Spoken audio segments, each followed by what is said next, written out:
Today we're going to continue making trees like Eloise.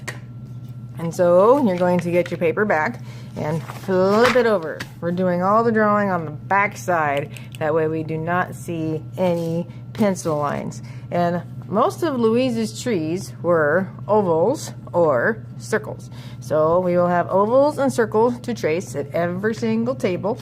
And your job is to try to squeeze in as many as you can on this paper. So when I start my first oval, I'm putting it over in the corner as far as I can get it and tracing it.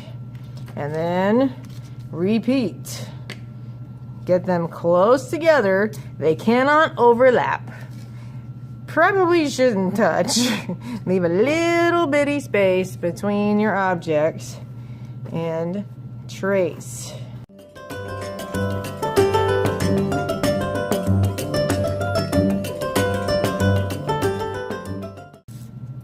So I ended up having room for 4 ovals and 3 circles.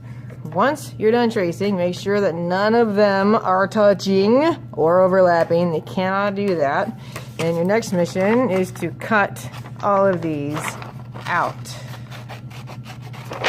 Do your very, very best to stay on the line.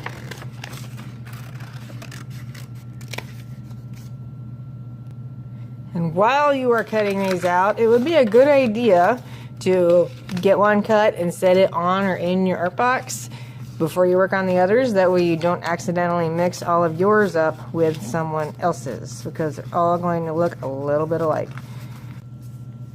Once you have all of your papers cut, then you need a background paper. You need to put your name and your class on the back and flip it over. And you can figure out which direction you want your paper to go. It can be vertical or it can be horizontal. And you're going to take the tree tops that you have and lay them out on your page.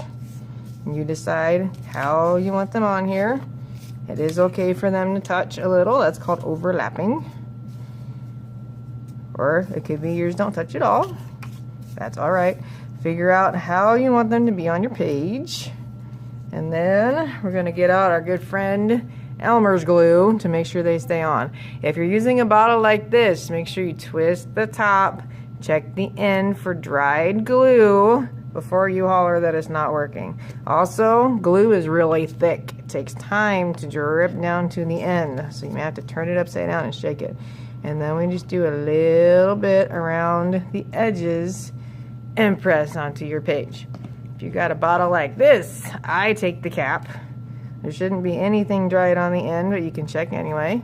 And just like the other one, shake a little bit till the glue comes down to the end, and put glue around the outside edge.